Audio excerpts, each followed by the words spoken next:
Hello Smug Peeps, K-Man of Smugface Entertainment here, and I'm doing something different and new.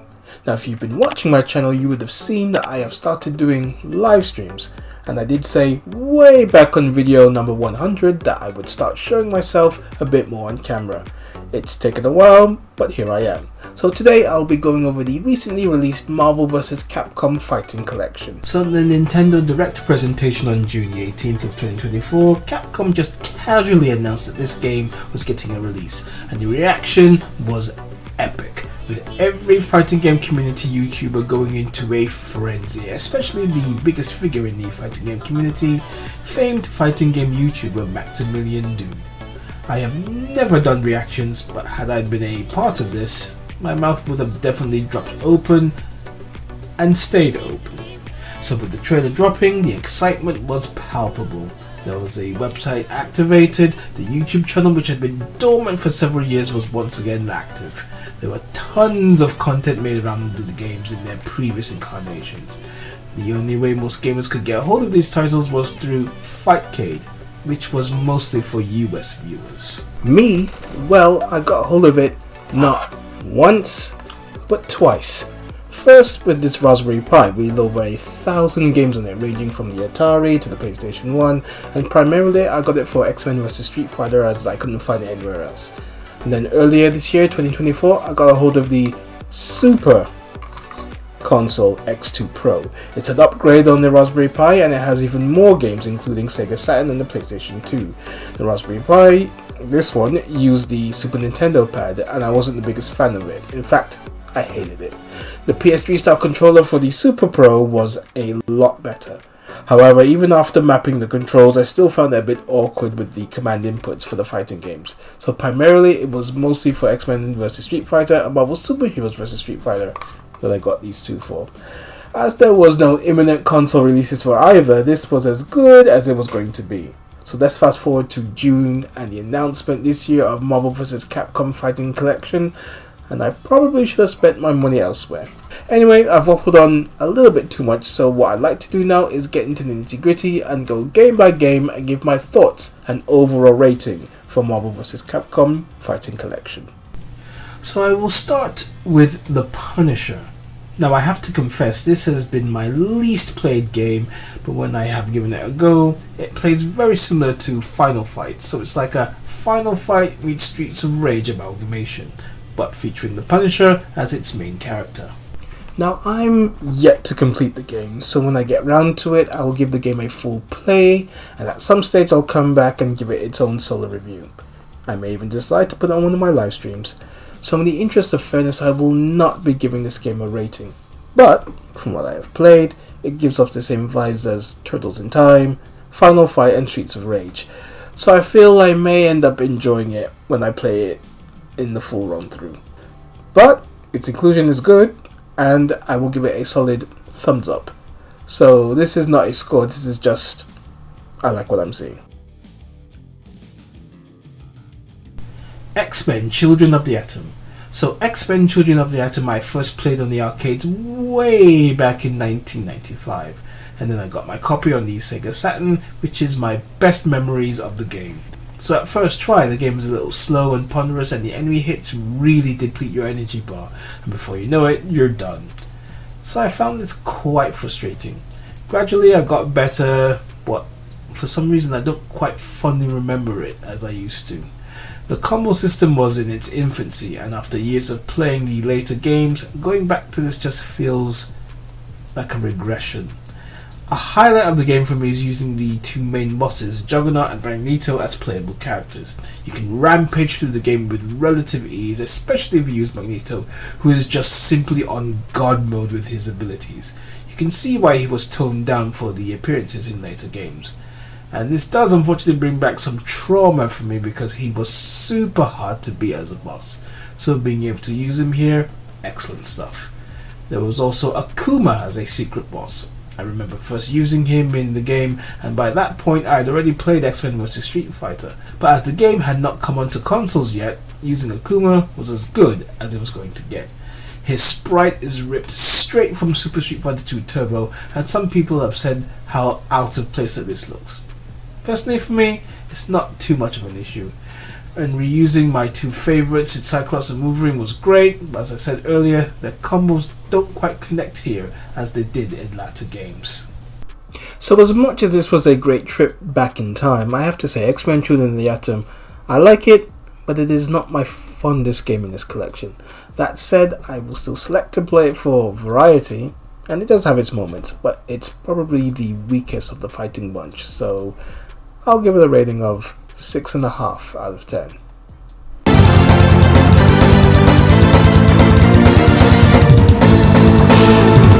X-Men.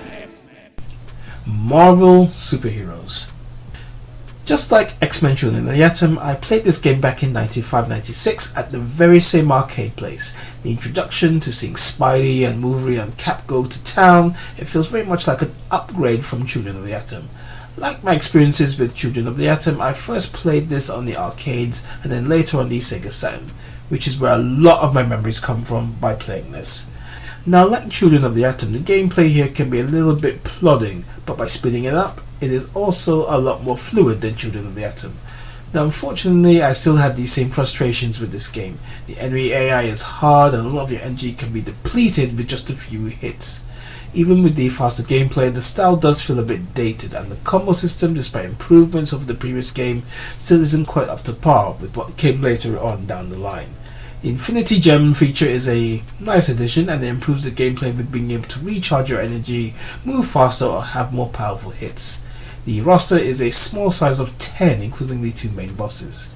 Given the success of X-Men Children of the Atom, a follow-up featuring the wider Marvel Universe was a natural progression to take.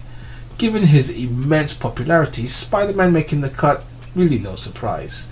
Now this was pre-MCU, so Cap and Iron Man were not as popular back then as they are now, so in retrospective it was somewhat surprising that more popular Marvel characters at this point, like the Fantastic Four, were not included. Now regardless, I am glad that they made the cut, but if you throw in Hulk, then you had a small but very fun roster to choose from. The main bosses Doom and Thanos provide very stiff foes to beat even after all these years since they first appeared in the game.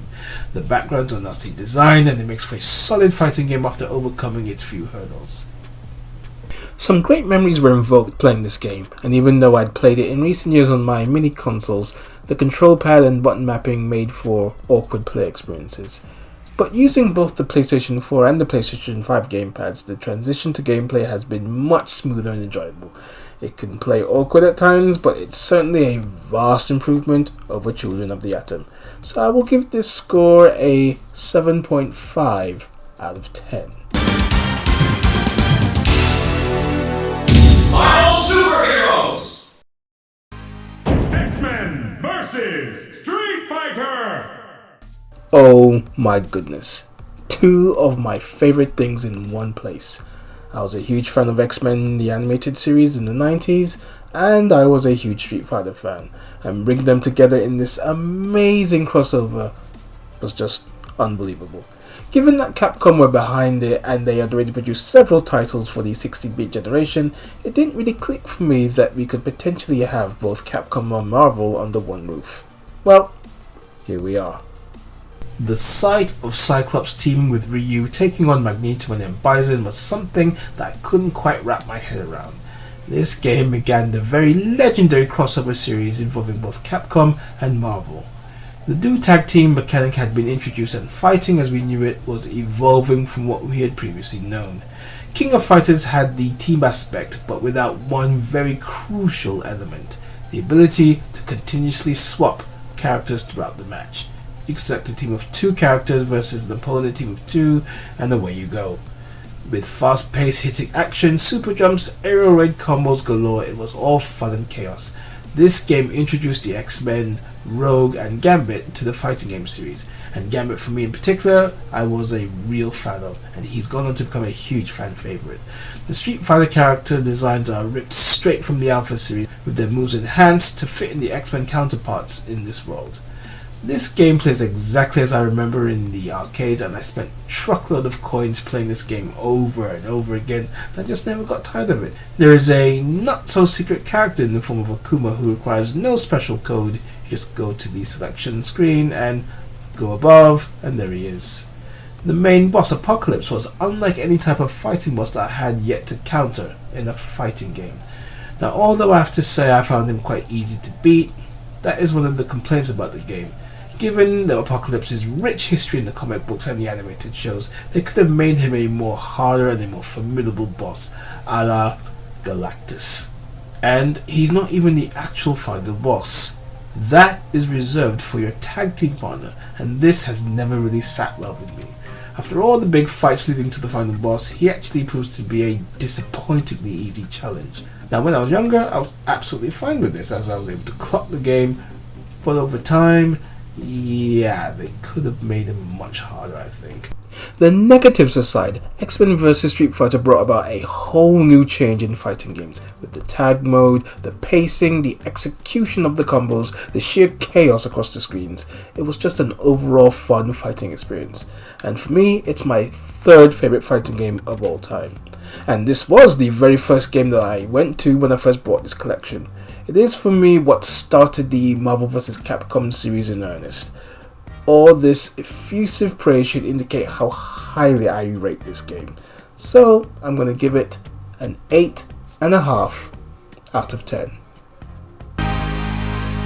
X-Men vs Street Fighter! Marvel Superheroes vs Street Fighter!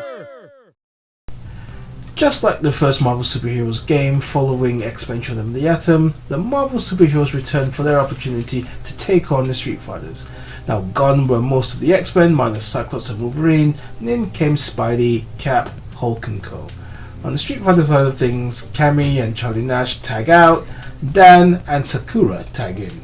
It is mostly a carbon copy of X-Men vs Street Fighter, but with different character swaps, sprites and palettes. On first go around, it is a fun game to play, and it carries on the tone which is set by X-Men vs Street Fighter. However, there are a couple of minuses that for me bring the game down a little bit. So as we see from the character selection from the Marvel side of things, the roster has the lineup from Marvel Superheroes minus Psylocke and Iron Man. Iron Man was a bit of a surprise omission considering he was one of the more prominent Marvel characters outside of the X-Men and Spider-Man, and from a personal point of view it was a very disappointing omission. He's not as combo heavy as Cap or Spider-Man, but he's still a very fun and useful character.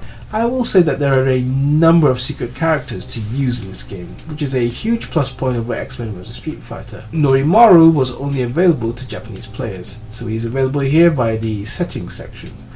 I have to say I'm in the minority of people who don't particularly care for this character, but he seems to be very popular with a lot of the folk, so for them that's a plus, I guess. There is a shadow version of Charlie Nash, whom is ripped directly from the previous game, except he's dark looking and he goes by the name of Shadow. There are alternate versions of Zangief, Mecha Zangief, Sakura, Evil Sakura, Blackheart as Mephisto, Captain America, US Agent, Spider-Man, Armored Spidey. From this bunch, Sakura is the only one I feel who is significantly different from her original counterpart with more powerful moves and combos. Zangief is slower in his form where he can absorb more hits and he has a projectile. Everyone else, well, they are basically clones and there's not much save for some of them moving a bit faster or slower and stronger hits. But that's it basically. Now I will say one major plus point is the final boss. No, it's not Apocalypse, but a surprising choice. It's Akuma in cybernetic form, or as he is known as Cyber Akuma. Apocalypse returns, but just like his last outing, he is not the final boss. They have made him a little bit tougher to deal with this time around, but he is 80%, 90% the same, barring some new projectiles. Again, I have no idea why he is reduced significantly in the series, as he should have been the final boss given his iconic standing in the Marvel Universe. The role of final boss is with Cyber Akuma, and my goodness, he is a handful. My first time playing the game, it took several attempts before I could beat him. He was that tough. But when you do win eventually, there's a sense of satisfaction of being tested to your limits before you got that win. The way it should be when you're dealing with a final boss. And as an added treat for this game, Cyber Akuma can be used as a playable character, but he goes solo. For your information though, Apocalypse was a playable character on the PlayStation 1 version of this game, so it is a bit of a surprise that the makers of the collection did not include this feature. Now, whilst I feel Marvel Super Heroes vs Street Fighter is a fun game, it lacks a little bit of the intensity of XMen vs Street Fighter, and it is noticeable in some areas as the programmers felt the first go around was quite hectic and chaotic and all over the place. So that was reduced in this gameplay this time around to balance things out. Now, it had a lot to live up to given the success of the first game, and there is a lot of reusing the same sprites as before. I feel there was a missed opportunity here to really utilize Marvel and Street Fighter's impressive rosters with their character selections, and for them to add more features to build on the success. It is still a fun game to play and one of my more played games on the collection, but not as great as its predecessor, so I will give this a very high 7.8 out of 10. History! Marvel Superheroes versus Street Fighter! Marvel vs. Capcom! The start of the actual name and brand of Marvel vs. Capcom. It was Marvel Superheroes vs. Capcom's finest. No longer just reduced to the Street Fighter world, but the wider Capcom universe, as you saw the likes of Captain Commando, Strider Hugh, Mega Man join in on the action. The unique feature for this was the addition of an assist character, so you had to choose the standard team of 2 characters in a 2-on-2 battle. But now you can add a third character who can come in and assist in enemy damage, but for a select number of tries which vary between the characters. The game is chaotic as ever with combos galore, but there is also another feature, the variable cross, or otherwise known as the dual team attack, where both your characters simultaneously appear on screen for a limited time to cause as much damage as possible, and that's where maximum carnage ensues. There is a roster of 15 characters plus another 6 characters, of which really Roll and Lilith out of these new fighters are brand new. The rest of them are just variations of the established roster, like Shadow Lady is an altered version of Chun-Li, and Red Hulk is the Hulk, but in red with a slightly different moveset, but nothing much in the vein of groundbreaking. Now, I remember this being one of the first games that I had for my Sega Dreamcast. My memory is very, very hazy, but I think I may have been randomly going into a game store here in the UK, which was then known as the Electronic Boutique. I went and browsed through the fighting game section, and there it was. Now, once I played it for the first time, I was hooked. Now, I was at first disappointed with the roster selection, as I was a big fan of Cyclops from the previous versions, but here he appears as an assist character, which I thought was a waste. Also, there's no Iron Man, but instead we got War Machine, which is basically the same thing, but with a shoulder cannon instead of a unibeam, and an extra super attack with his War Destroyer. Now, my personal gripes aside, the roster did grow on me, even though I was a regular user of the Marvel characters over the Capcom guys and girls. I did try various combinations, but my favourite were Ryu and Gambit. The big bad of this game is Onslaught, a being created from the amalgamation of Charles Xavier and Magneto's dark side. He is definitely a huge upgrade on Apocalypse in terms of difficulty. Everything about this character screams final boss, and you'll have to work your socks off to beat him. He has 2 forms, with his first being a tall character on screen with plenty of projectiles and fast hitting hits, and also controlling other characters that come in and you have to do battle with them. The next being a massive giant with his head demasked and hitting you with all manner of projectiles, including his massive Behold My Mighty Hand attack. This can seriously deplete your energy even if you block, so it's better to just jump and avoid. When you do finally beat Onslaught, you feel like you've accomplished a great feat, and this is miles different from the experience with Apocalypse. There are various end of story scenes and dialogue which are played out but they're very, very brief, and that's the end of the game. Now this is an absolutely excellent follow-up to Marvel Superheroes vs Street Fighter, and it continues to improve on the game and mechanics that were seen previously. The game is very fast-paced, very hard-hitting, and I think it goes back to the chaos that we saw in XMen vs Street Fighter, but with a few more extras. And as I mentioned, the roster selection is not the best for my liking, as I would have preferred different characters to what we got. But regardless, it is still a very fun game to play, and I think it gets pushed to the side a little bit due to its successor's vast superiority. The addition of the assist characters is a nice little touch, although I do wish that you could use these characters a little bit more. Then you have the dual team attack, which is also a very cool inclusion. The crossover combination finishes carry on from the previous games, and its overall feel is one of fun and chaos, and this is a very, very worthy entry into the series. So overall, I will give it a final score of 8.5 out of 10. Marvel vs. Capcom. Marvel vs. Capcom 2. New Age of Heroes. The absolute best game in the Marvel vs. Capcom series.